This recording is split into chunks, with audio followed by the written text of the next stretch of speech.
Welcome to the AI Hustle Podcast, the podcast where we break down the latest in AI news, tools, and interview experts helping you hustle and do more using AI. If you've been following the podcast for a while, you'll know that over the last 6 months, I've been working on a stealth AI startup. Of the hundreds of projects I've covered, this is the one that I believe has the greatest potential. So today I'm excited to announce AIBox. AIBox is a no-code AI app building platform paired with the App Store for AI that lets you monetize your AI tools. The platform lets you build apps by linking together AI models like ChatGPT, Midjourney, and 11 Labs. Eventually will integrate with software like Gmail, Trello, and Salesforce, so you can use AI to automate every function in your organization.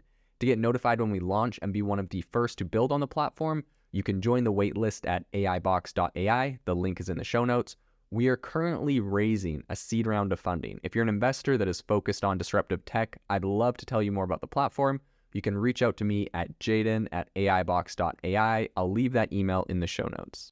ChatGPT is incredibly powerful when it comes to writing content. It's super fast. And in fact, if you upgrade to their premium version, I've heard people say it's up to 60% faster. So this thing is incredibly powerful, but it does have a big flaw that a lot of people talk about, and that is accuracy. So ChatGPT is notoriously bad at writing fake facts. And the way that this typically works is that someone will go to it and say, ChatGPT, write me a story, or it'll say like, here's my theory on my paper I'm writing. Write me about why this theory is correct and give me 5 stories to back it up, or tell me a story about this person in this situation that backs that up. And ChatGPT will just, it's doing what you told it to do. So we'll just go for it, even if that is completely fake. The news or the information that you're giving to it is completely fake. And so the way that ChatGPT works is essentially it is guessing, it's writing what you tell it to write first off, but it's guessing what the next word in a sentence or the next phrase is supposed to be based off of just context and what it's been trained on. And so, yeah, it's just notoriously bad at coming up with fake information. So today on the podcast, we are going to dive into why it does that, how to fix that, some of the implications of ChatGPT generating fake information, and everything you need to know about that. So one of the main reasons that it generates this kind of info is because it just fundamentally, it lacks the ability to discern truth from fiction. So it's not trained on factual information necessarily. It's more just trained on how to create content, how to talk, how to say things. It's a language learning model. So if you tell it to say something, it will usually repeat that.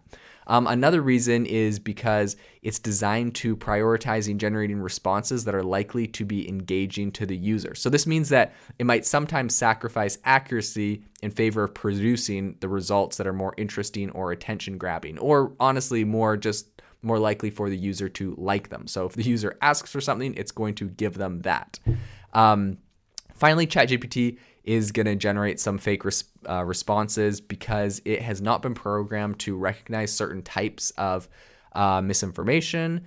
So for example, if you ask ChatGPT for information about something fake, it's going to generate a response that appears to support your theory, even if that theory has completely been debunked by experts, blah, blah, blah. And another problem I would say with it is that it's not attached to the internet, so it's been shut off from current information. And so another problem is whether you're talking about medical things or facts, science, etc. If there's a new theory or a new discovery that has come out in recent years, ChatGPT doesn't have the access to find that and get updated information. It just knows whatever information it was trained on that it was originally plugged into. So obviously, that is pretty problematic. So I'd say it's pretty important just to acknowledge the limitations of ChatGPT. It's not a perfect tool, and it's not going to generate 100% accurate information all the time.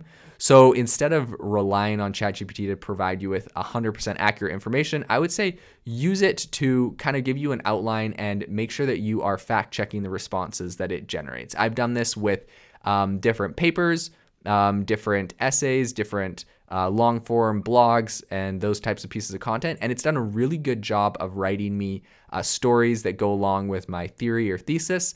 But it wasn't very good at coming up with very factual pieces of information, specifically when it comes to numbers, dates, and locations. I found it wasn't super good at that.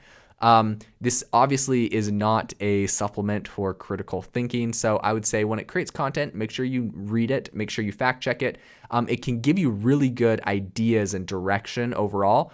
But for me in particular, I've had it create content, and then I go back and make sure that all the dates, all the times, and even the story is factual. And it saves me tons of time creating my content, but I do need to go make sure that all the particulars are like actually true. So as we go forward, I think it's going to be pretty important to continue to invest in research and development, specifically aimed at improving the accuracy of these language learning models like ChatGPT.